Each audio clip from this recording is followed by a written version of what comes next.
علامہ ابن خلدون نے لکھا ہے کہ علماء کیوں غریب ہے؟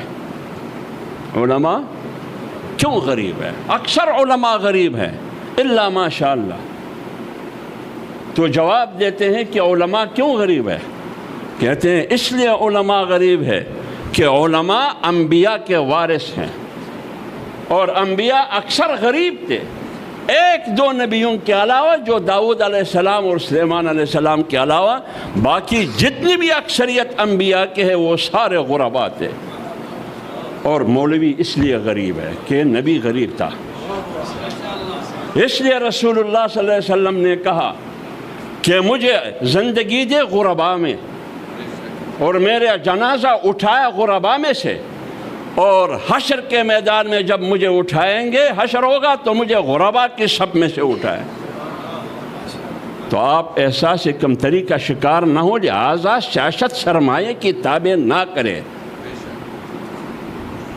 اس لیے رسول اللہ صلی اللہ علیہ وسلم نے فرمایا بدأ الاسلام غریبا وسیعود غریبا فطوبى للغرباء۔ اسلام واقعی اجنبی تھا، لیکن اس اجنبی کاز اور پروگرام کو کندھا کس نے دیا؟ غرباء نے دیا۔ اس اجنبی کاز اور پروگرام اور نظام کو کندھا بھی غرباء نے دیا۔ مجھے بتائیے ایک سرمایہ دار، غرباء نے دیا۔ تو جب ابتداء میں اسلام کو کندھا دیا غرباء نے، اور انتہا میں بھی کندھا کون دیں گے؟ غرباء۔ اس لیے پیغمبر نے 1400 سال پہلے کہا فطوبى للغرباء، غرباء زندہ باد۔ سرمایہ دار زندہ باد نہیں کہا، غرباء زندہ باد۔ لہذا آج کی سیاست میں کہا جاتا ہے کہ بغیر دولت اور بغیر سرمایہ کے سیاست ممکن نہیں ہے، یہ سفید جھوٹ ہے، اور یہ فلسفہ اور یہ فارمولہ فرعون کا ہے، یہ مسلمان کا فارمولہ نہیں ہو سکتا۔ اگر دنیا ضرورت ہے، اور جناب رسول اللہ صلی اللہ علیہ وسلم نے فرمایا اذا عظمت امتی الدنیا،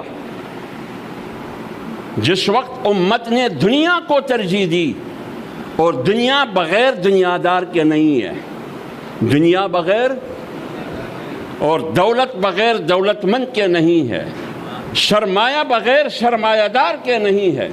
تو جب آپ امت، ہم بھی امت میں ہیں، جب امت ترجیح دیتے ہیں دین کے بجائے دنیا کو، دولت کو، سرمایہ کو، دنیا دار کو، سرمایہ دار کو، دنیا پرست کو ترجیح دیں گے، نزعت منہا ہیبت الاسلام، اسلام کا رعب، اسلام کا دبدبہ ختم ہو جائے گا۔ اس کی مثال آپ کے سامنے ہے۔ 2 ارب امت مسلمہ ہے، ایک اسرائیل کا جواب نہیں ہے۔ رعب نکلا، ہوا نکل گئی یا نہیں نکل گئی ہے؟ ہوا نکل چکی ہے۔ حالانکہ 57 مسلم ممالک کے پاس 67 لاکھ فوج ہے، 70 لاکھ فوج ہے۔ مسلم ممالک کی جتنی بھی فوجی قوت آپ جمع کر دیں تو یہ 70 لاکھ بنتے ہیں، 3 کم۔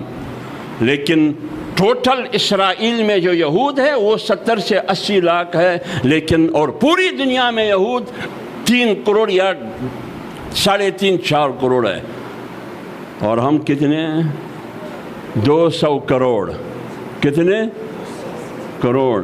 لیکن اسرائیل کا مقابلہ، اس کو کہتے ہیں رعب اور دبدبہ ختم۔ کیوں؟